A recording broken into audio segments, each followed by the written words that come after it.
देखिए, आज जो टॉपिक हम डिस्कस कर रहे हैं, टॉपिक या टेस्ट कह सकते हैं, वो भारतीय दंड संहिता। देखिए, आगे जो टेस्ट होंगे हम जो है उनका तुलनात्मक अध्ययन करेंगे। अब देखिए जो है हमारा अभी कुछ दिन में Uttar Pradesh higher judicial service होने वाला है। उसको ध्यान में रखते हुए और अन्य न्यायिक सेवा परीक्षा को ध्यान में रखते हुए ये टेस्ट हम डिस्कस कर रहे हैं। देखिए, इसके अंतर्गत पहला जो प्रश्न है, देखिए आप जो है वो है, निम्नलिखित में से कौन सा कथन सही है। अब इसमें सही बताना है, जहां दो या अधिक व्यक्ति किसी अवैध कार्यों को करने को या फिर किसी वैध कार्यों को अवैध साधनों द्वारा करने में सहमत होते हैं तो यह कार्य बन जाता है। ए, आपराधिक अभ्यारोपण, आपराधिक षड्यंत्र, दुष्प्रेरण, आणविक दायित्व। देखिए आंसर बन जाता है आपका इसमें आपराधिक षड्यंत्र, आंसर बन गया इसका बी।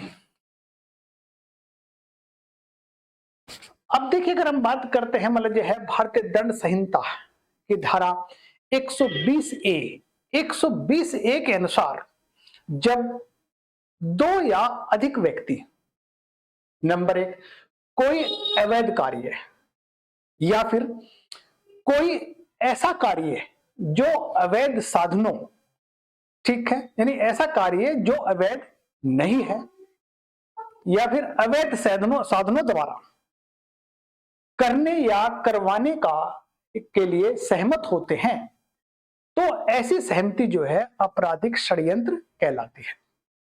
मतलब एक बार फिर देख लीजिए, एक बार जो है कि जैसे मान लीजिए हम जो है भारतीय दंड संहिता की जो धारा 120 ए के अनुसार जब दो या अधिक व्यक्ति कोई अवैध कार्य या फिर कोई ऐसा कार्य जो अवैध नहीं है, अवैध साधनों द्वारा करने या करवाने के लिए सहमत होते हैं तब ऐसी सहमति जो है आपराधिक षड्यंत्र कहलाती है। इसमें देखिए आंसर बना आपका बी। नेक्स्ट, पी ने हत्या की और मृतक के शरीर से कुछ आभूषण हटा दिए। यानी देखिए, पी ने हत्या की और मृतक के शरीर से कुछ आभूषण हटा दिए। पी हत्या के अपराध का दोषी है, किंतु आभूषण का हटाया जाना निम्नलिखित में से किस अपराध की कोटि में आता है। अब देखिए इसमें देखिए आप जो है, ए चोरी, बी रिष्टी, सी दुर्विनियोजन, डी लूट। आंसर बनेगा दुर्विनियोजन, आंसर बना इसका सी।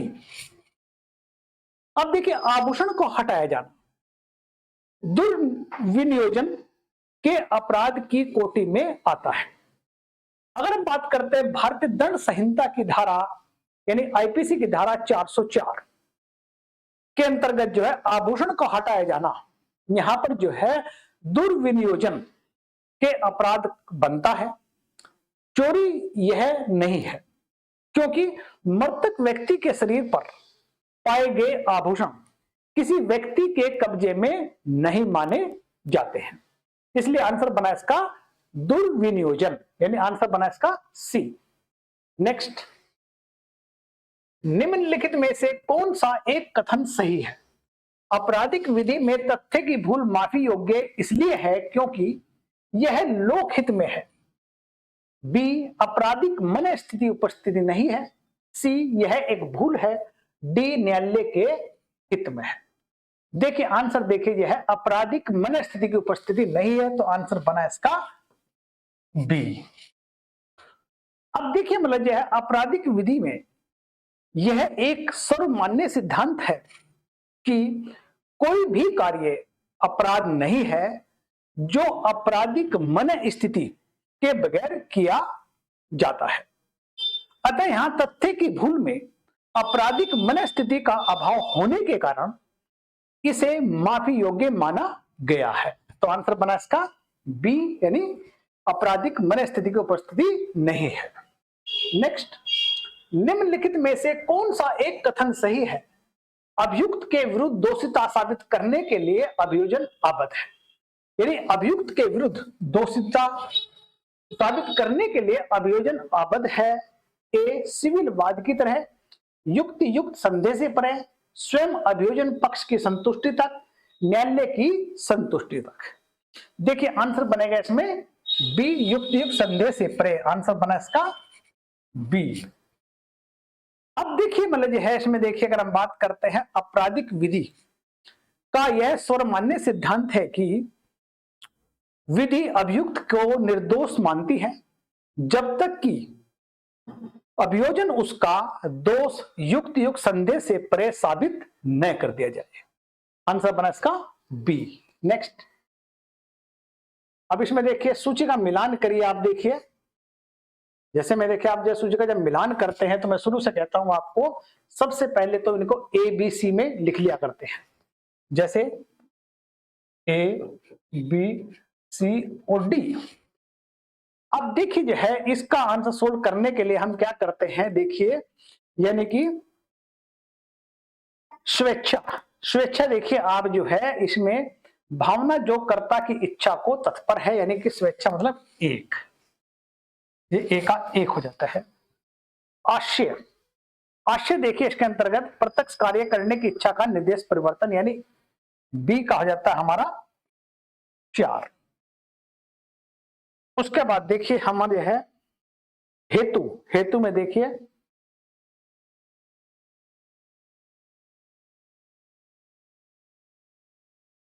कार्य के अंतिम उद्देश्य, यानी हेतु में 5 आता है हमारा, सी का 5 और डी हो जाता है हमारा देखिए हमारा जो है यानी कि आपराधिक मन स्थिति, यानी कि सामान्यतः अपराध का आवश्यकता, तो यानी कि जो है ये 3 आ जाता है।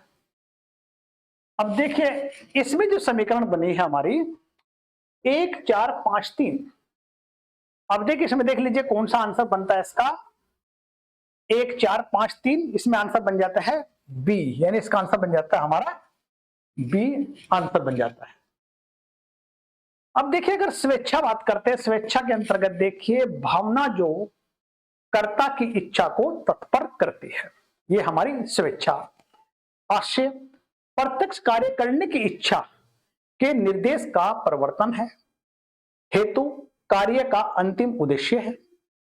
आपराधिक मन स्थिति सामान्यतः अपराध का आवश्यक तत्व है। देखिए इस प्रकार बना इसका आंसर बी। नेक्स्ट,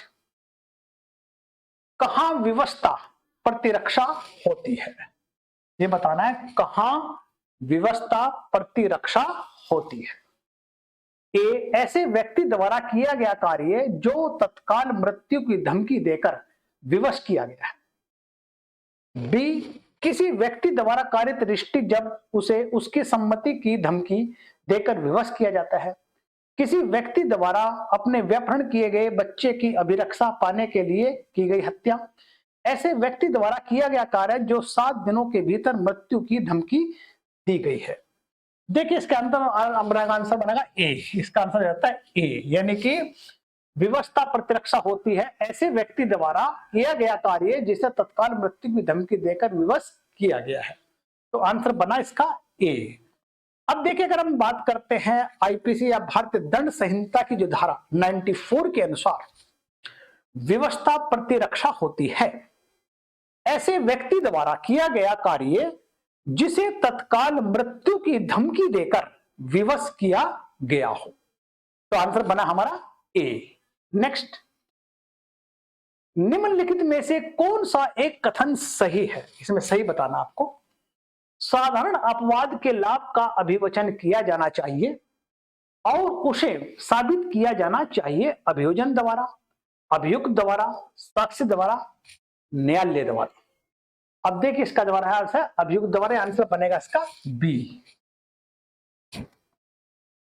अब देखिए मतलब यह है हम बात करते हैं मतलब क्या दंड विधि का यह सामान्य सिद्धांत है कि अभियोजक अभियुक्त के विरुद्ध दोषिता युक्ति युक्त संदेह से परे साबित करे, किंतु यदि कोई व्यक्ति साधारण अपवादों का लाभ उठाना चाहता है तो यह उस अभियुक्त का दायित्व है कि वह यह साबित करे कि उसका कृत्य यानी उसका जो कार्य है साधारण अपवादों के अंतर्गत आता है, तो आंसर बना हमारा बी। नेक्स्ट, निम्नलिखित में से कौन सा कथन सही है, इसमें सही बताना है। भारतीय दंड संहिता की धारा 84 के अधीन उन्मुक्तता की प्रतिरक्षा में यह अपेक्षा है कि चित्त विकृत होने चाहिए। ए निर्णय के समय, बी विचारण के समय, सी अन्वेषण के समय, डी अपराध के किए जाने के समय। आंसर बना हमारा डी, यानी कि यह अपराध के किए जाने के समय। अब देखिए यह बात बिल्कुल ही स्पष्ट रूप से साबित की जानी चाहिए कि कार्य को करते समय अभियोजित पक्षकार मानसिक रोग के कारण बुद्धि के ऐसे विकार में फंस गया था कि जो कार्य वह कर रहा था उसके स्वरूप को वह समझ नहीं सकता था। तो देखिए आंसर बना इसका डी। नेक्स्ट, निम्नलिखित कथनों पर विचार कीजिए। भारतीय दंड संहिता की धारा 34 में 2 व्यक्ति अपेक्षित हैं, जबकि भारतीय दंड संहिता की धारा 149 में 5 व्यक्ति की अपेक्षा है। भारतीय दंड संहिता की धारा 34 सामान्य हास्य की अपेक्षा है, जबकि भारतीय दंड संहिता की धारा 149 में सामान्य उद्देश्य अपेक्षित है। 3, भारतीय दंड संहिता की धारा 34 और भारतीय दंड संहिता की धारा 149 दोनों पूर्व सहमति की अपेक्षा है। 4, भारतीय दंड संहिता की धारा 34, भारतीय दंड संहिता की धारा 149 यानी 149 दोनों विनिर्दिष्ट अपराध सर्जन करती है। अब इसमें आपको सही बताना, सही कौन सा है देखिए आप जो है। अब इसमें देखिए आपका 1 और 2 सही है, 1 और 2 सही। आंसर बना इसमें सी आंसर, ये सी आंसर बन जाता है। नेक्स्ट, दंड के सिद्धांतों में से एक सिद्धांत के अनुसार अनिष्ट का उत्तर अनिष्ट से दिया जाना चाहिए, यह सिद्धांत का नाम है। यानी अनिष्ट का उत्तर अनिष्ट से दिया जाना चाहिए, यह सिद्धांत का अर्थ है। ए भय परक सिद्धांत, प्रतिकारक सिद्धांत, निवारक सिद्धांत, सुधार परक सिद्धांत। देखिए इसमें आंसर बनेगा आपका बी, प्रतिकारक परक सिद्धांत। आंसर बन जाता है बी। अब देखिए प्राचीन काल में दंड प्रतिकारात्मक और प्रतिशोध की भावना से किए जाते थे। यानी जैसे आंख के बदले आंख, हाथ के बदले हाथ, यह प्रक्रिया उस समय चलन में आ गई और उसे प्रतिकारात्मक सिद्धांत का नाम दिया गया है। कौन सा? प्रतिकारात्मक सिद्धांत। तो आंसर बना इसका बी। नेक्स्ट, ए पुलिस का सिपाही है और जिसने अपने वरिष्ठ अधिकारी के आदेश पर एक व्यक्ति को यंत्रणा दी और यंत्रणा के परिणाम स्वरूप उस व्यक्ति की एक आंख चली गई। अभियुक्त सिपाही को दोष मुक्त कराने में सफलता पाने के लिए प्रतिरक्षा का आधार निम्नलिखित में से कौन सा एक होगा? देखिए इसमें जो है यंत्रणा वरिष्ठ अधिकारी के आदेश पर दी गई है। यंत्रणा इसलिए दी गई है कि नौकरी खोने का भय था। यंत्रणा इसलिए दी गई है निलंबित होने का भय था। यंत्रणा इसलिए दी गई है आसन मृत्यु का भय था। देखिए आंसर बनेगा इसमें ए, यंत्रणा वरिष्ठ अधिकारी के आदेश पर दी गई है। तो आंसर बना इसका ए। अब देखिए अगर हम बात करते हैं आईपीसी की धारा 76 यानी 76 के अनुसार वरिष्ठ अधिकारी के आदेश पर किया गया कार्य यदि विधिपूर्ण है तो अपराध नहीं होता है, परंतु यहां सिपाही विधिपूर्ण कार्य करता प्रतीत नहीं होता है, अतः यह सीमित बचाव का ही दायी है। तो आंसर बना हमारा ए। नेक्स्ट, निम्नलिखित कथनों पर विचार कीजिए। अभियुक्त कार्य करते समय चित्त विकृत के कारण ही यह जानने में असमर्थ था कि कार्य की प्रकृति क्या है, कार्य दोषपूर्ण या विधि के प्रतिकूल है, कार्य अनैतिक और दोषपूर्ण है, कार्य दोषपूर्ण और विधि प्रतिकूल है। भारतीय दंड संहिता की धारा 84 का लाभ का दावा करने के लिए इनमें से कौन सा कथन साबित किया जाना चाहिए? देखिए इसमें आंसर बनेगा आपका यानी कि जो है 2 और 3, यानी कि कार्य दोषपूर्ण या विधिपूर्ण प्रतिकूल था, कार्य अनैतिक और दोषपूर्ण था। आंसर बना यानी कि 2, यानी आंसर बना इसका सी। ये देखिए नहीं सॉरी इसमें एक देख सॉरी यानी कि यह पूछ रहा है अभियुक्त का कार्य करते समय चित्त विकृत कारण ही यह जानने का असमर्थ था कि कार्य की प्रकृति क्या है। और इसमें है कार्य की प्रकृति क्या है, उसके बाद कार्य के दोष में विधि प्रतिकूल है, यह हो जाता है 2। तो इसमें देखिए आप आंसर बनेगा इसका 1 और 2। आंसर बन जाता है इसमें बी आंसर, ये बी आंसर बन जाता है। अब देखिए इसमें बात करते हैं हम यहां पर आईपीसी की धारा 84 के आधार पर आधारित है, यानी प्रश्न जो है धारा 84 पर आधारित है। व्यक्ति ही मैकनाटन के वाद से यह स्पष्ट हो गया था कि चित्त विकृति के परिणाम स्वरूप व्यक्ति कार्य की प्रकृति तथा दोषपूर्ण या विधि के प्रतिकूल है, यह समझने में अक्षम है या असमर्थ है। तो आंसर बना इसका बी आंसर। नेक्स्ट, निम्नलिखित में से कौन सा एक अपराध के लिए संपत्ति का प्राइवेट प्रतिरक्षा के अधिकार का विस्तार स्वेच्छा मृत्यु कार्य तक करने तक है? इसमें मृत्यु कार्य तक करने तक है, आंसर बनेगा इसमें देखिए लूट, आंसर बन जाता है सी। अब देखिए यहां पर जो है भारतीय दंड संहिता की धारा 103 संपत्ति की प्राइवेट प्रतिरक्षा के अधिकार का जो विस्तार के बारे में बताया गया है, और जिसमें स्वेच्छा से मृत्यु कारित की जा सकती है, जैसे लूट भारतीय संहिता 390 के अंतर्गत, रात्रि गृह भेदन 446 धारा, अग्नि द्वारा रिष्टि 425 धारा, चोरी रिष्टि और गृह अतिचार परिस्थिति जन्य, इन स्थिति में देखिए अमल जो है स्वेच्छा से मृत्यु कार्य तक की जा सकता है। तो आंसर बना इसका सी। नेक्स्ट, स्वैच्छिक मत्ता, यानी स्वैच्छिक मत्ता बताना है आपको। स्वैच्छिक मत्ता अपराध को और गंभीर बना देती है, अपराध की गुरुता बढ़ा देती है, आपराधिक आरोप के लिए शिथिल प्रतिरक्षा है, यानी आंसर बना इसका बी। यानी स्वैच्छिक मत्ता जो है आपराधिक आरोप के लिए शिथिल प्रतिरक्षा है, तो आंसर बना इसका यानी बी। अब देखिए अगर हम बात करते हैं भारतीय दंड संहिता की धारा 85 स्वैच्छिक उन्मुक्तता के बारे में बताती है, जो अपराध के आरोप को कुछ हद तक शिथिल करती है, तो आंसर बना हमारा बी। नेक्स्ट, भारतीय दंड संहिता अर्थांगत सद्भाव पूर्वक से अभिप्रेत है। देखिए इसमें सम्यक सतर्कता ध्यान के साथ किया गया कार्य, यह वास्तविक विश्वास से किया गया कार्य विधि का विपरीत नहीं है, कोई कार्य जो वस्तुतः ईमानदारी से किया गया है, सद्भाव युक्त विश्वास के अधीन कार्य किया गया है, तो आंसर बना ए, इसका ए आंसर बन जाता है। अब देखिए अगर हम भारतीय दंड संहिता की धारा 52 में सद्भावनापूर्ण यानी सद्भावपूर्ण शब्द को परिभाषित करती है, कौन सी धारा 52, जिसमें सम्यक सतर्कता के साथ ध्यान से किया गया कार्य भी है। देखिए इसमें आंसर बना ए। नेक्स्ट, ए एक शल्य चिकित्सक एक रोगी को सद्भाव पूर्वक यह संसूचित करता है कि उसकी राय में वह जीवित नहीं रह सकता है, इस आघात के परिणाम स्वरूप उस रोगी की मृत्यु हो जाती है, वह देखिए हत्या का दोषी है, उपेक्षा द्वारा मृत्यु कारित करने का दोषी है, मानववध दोषी है जो कि हत्या कोटि में नहीं आता है, किसी अपराध का दोषी नहीं है। देखिए आंसर बना इसका डी, किसी अपराध का दोषी नहीं है, तो आंसर बन जाता है डी। क्यों? देखिए अगर हम बात करते हैं भारतीय दंड संहिता की धारा 93 किसी भी व्यक्ति द्वारा सद्भाव पूर्वक दी गई संसूचना से संबंधित है, और उपयुक्त ये प्रश्न जो है इस धारा का एक उदाहरण है, दृष्टांत है।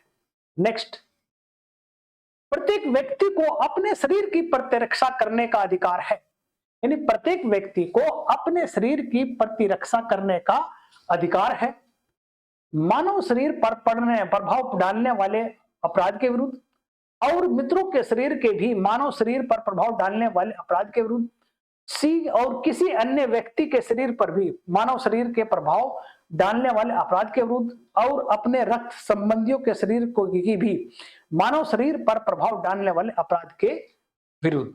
देखिए आंसर बना इसका सी, इसका सी आंसर बन जाता है। नेक्स्ट, कुछ उग्रवादी ऐसे घर में छुपे हुए हैं जो किसी व्यक्ति के अधिभाग में हैं, और उस घर में से वे एक पुलिस दल पर गोलियां से आक्रमण करते हैं, और अपनी प्रतिरक्षा करते हुए वह पुलिस दल उस व्यक्ति पर गोलियां चलाता है, फलतः गोली लगने से घर में एक निर्दोष व्यक्ति की मृत्यु हो जाती है, पुलिस दल दोषी है। देखिए इसमें जो है ए किसी अपराध का नहीं, आंसर बन जाता है ए, किसी अपराध का नहीं।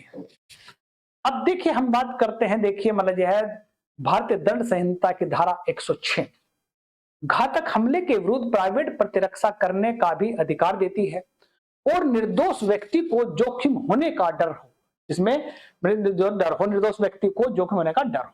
तो आंसर बना इसका ए। नेक्स्ट,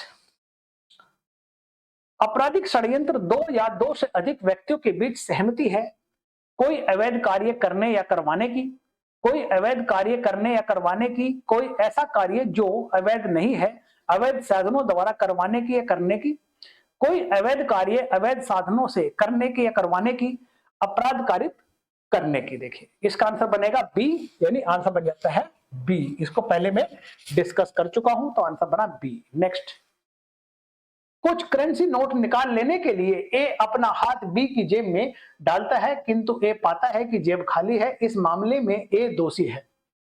ए किसी भी अपराध का नहीं, क्योंकि अपराध पूर्ण नहीं किया जा सका। चोरी के प्रयत्न का, चोरी के दुष्प्रेरण का, रिश्ती के लिए। देखिए इसमें आंसर बनेगा आपका, देखिए वो बन जाता है आपका चोरी के प्रयत्न का, आंसर बन जाता है बी। अब देखिए अगर हम बात करते हैं भारतीय दंड संहिता की धारा 511 जो प्रयत्न के बारे में बताती है, जब कोई कार्य पूरा नहीं हो पाता है तो वह प्रयत्न की श्रेणी के अंतर्गत आता है। क्योंकि उसने चोरी का अपराध किया है इसलिए वह चोरी के प्रयत्न के लिए दोषी होगा। तो आंसर बना इसका बी। नेक्स्ट, न्यूसेंस अपकृत्य में निम्नलिखित में से विधि मान्य प्रतिरक्षा कौन सी है? ए, वादी स्वयं न्यूसेंस के क्षेत्र में आया है, प्रतिवादी उपयोग कार्य कर रहा है, न्यूसेंस कोई अन्य व्यक्ति द्वारा कोई कार्य किया जा रहा है, प्रतिवादी उस कार्य में से 20 वर्ष में लगा हुआ है। देखिए इसमें आंसर बनेगा आपका यानी डी, ये डी आंसर बन जाता है। नेक्स्ट, षड्यंत्र द्वारा दुष्प्रेरण के लिए, यानी षड्यंत्र द्वारा दुष्प्रेरण के लिए, इसमें देखिए दो या दो से अधिक व्यक्ति के बीच कोई विधि विरुद्ध कार्य करने की सहमति मात्र पर्याप्त है। दो या दो से अधिक व्यक्तियों के बीच कोई विधि विरुद्ध कार्य करने के लिए वचनबद्धता के अनुसरण में कोई कार्य अवैध लोप होना आवश्यक है। तो आंसर बन जाता है इसका बी, यानी ये बी आंसर बन जाता है। अब देखिए अगर हम भारतीय दंड संहिता की धारा 107 सब कॉलम 2 के अनुसार बात करते हैं, षड्यंत्र को गठित करने के लिए षड्यंत्र 3 प्रकार से होना चाहिए। एक, दो या दो से अधिक व्यक्ति विधि विरुद्ध कार्य कर रहे हैं। तीसरा, कार्य के अंदर अवैध लोभ भी आता है। तो आंसर बना इसका, देखिए ये बन जाता है इसका बी आंसर बन जाता है। नेक्स्ट क्वेश्चन देखिए आपका जो है,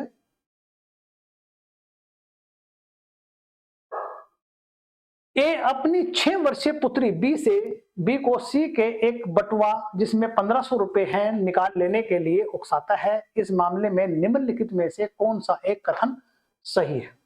बी चोरी करती है और ए चोरी का दुष्प्रेरण करता है। ए कोई अपराध नहीं करता है, बी चोरी करती है। ए और बी दोनों अपराध नहीं करते। बी कोई अपराध नहीं करती है किंतु ए चोरी के दुष्प्रेरण करता है। देखिए आंसर बनेगा इसमें डी, यानी बी कोई अपराध नहीं करता है और ए चोरी का दुष्प्रेरण करता है। देखिए इसमें आंसर बना आपका यानी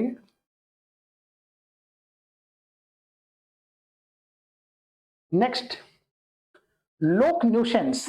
देखिए लोक न्यूसेंस का देखिए आप जो है, लोक न्यूसेंस मतलब समझिए एक तरह से आप जो है लोगों के ऐसे वर्ग जो जीवन के युक्त आराम और सुविधा को तात्विक रूप से प्रभावित करता है, जो उसके परिवर्तन के क्षेत्र में या पड़ोस में आते हैं। लोग ऐसे वर्ग का यानी ऐसे वर्ग के जीवन को प्रभावित करता है जो उसके परिवर्तन के क्षेत्र में या पड़ोस में आता है। तो आंसर बन जाता है बी। अब देखिए अगर हम भारतीय दंड संहिता की जो धारा 268 के अनुसार, वह लोक न्यूसेंस का दोषी है जो लोगों के जीवन को प्रभावित करता है और सीधे परोक्ष रूप से उनसे जुड़े होते हैं। यानी परोक्ष इतना नहीं होना चाहिए कि वह उनसे बहुत ही दूर का संबंध हो। आंसर बना देखिए बी। नेक्स्ट, इसमें देखिए मिलान करना है, तो मिलान पहले भी कहता हूं ए बी सी लिख लीजिए, ए बी सी और डी। अब इससे क्या हो, आंसर गलत आपका नहीं होगा। बेईमानी से संपत्ति लेना एक बन गया, इसका मतलब ए का 4।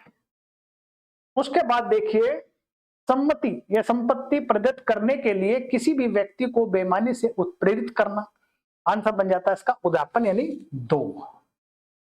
उसके बाद संपत्ति का न्यस्त किया जाना, ये देखिए आपका आपराधिक न्यास भंग, यानी आपका ए, सी का ए।